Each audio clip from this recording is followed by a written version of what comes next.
What's up, BookTube? It's Leah Cooper, and I'm bringing you somewhat of a preemptive May wrap-up.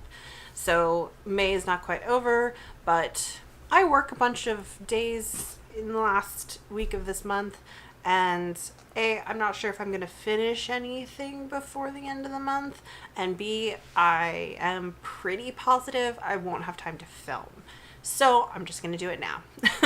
I have finished 4 things so far this month, and let's jump right in. The first thing I finished reading was a reread, and that was A Think of England by K.J. Charles. This is an early 20th century country house thriller mystery. There's a mystery. It's not a murder mystery, but there's a mystery with a gay romance, an romance element to it. This is like the 4th or 5th time I've read this novel. It's one of my favorite K.J. Charles. Not my favorite, but one I solidly really enjoy.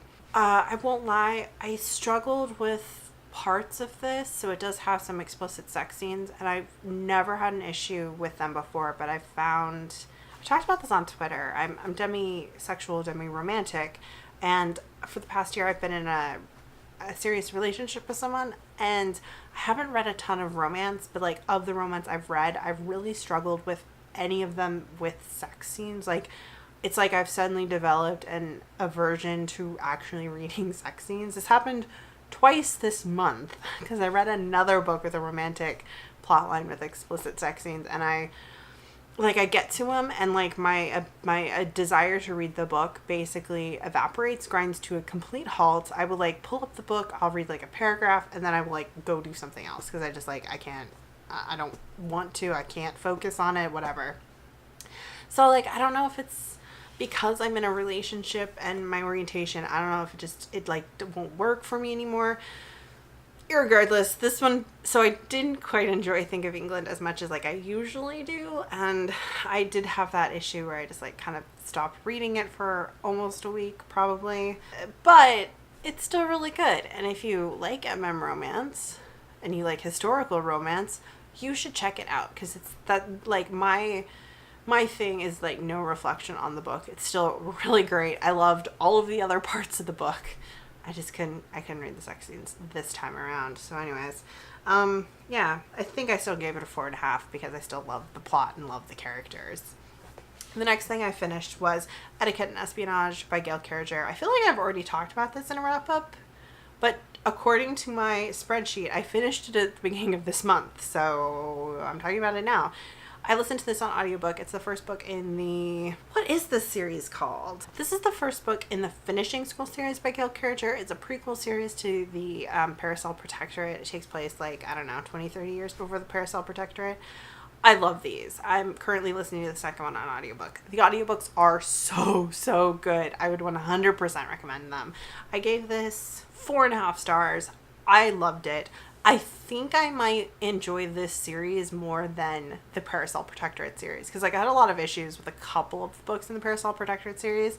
I think Gail Carriger's writing has gotten better. Like, the more she writes, the more funny, the better the characterizations, the more feminist they've gotten. I love them. This takes place at a finishing school that's dirigible. It's a flying balloon school.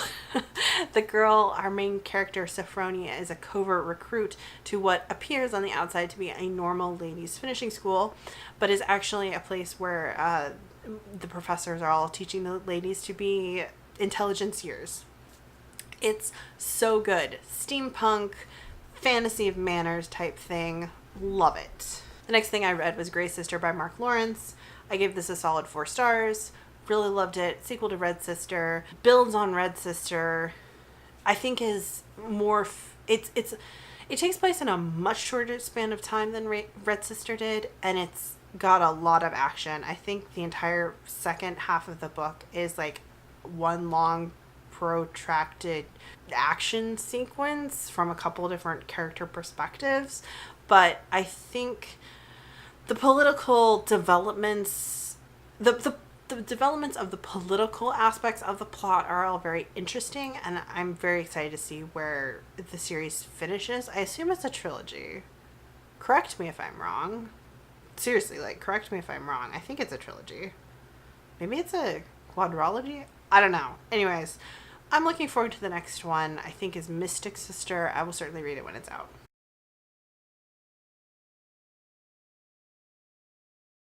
And then the last thing I finished so far this month is Proper English by KJ Charles. This is the prequel to Think of England. It just came out though this month, and I was lucky enough to get my hands on a copy of it via my library. I like requested my library get this book on overdrive before it had even been published, and they did.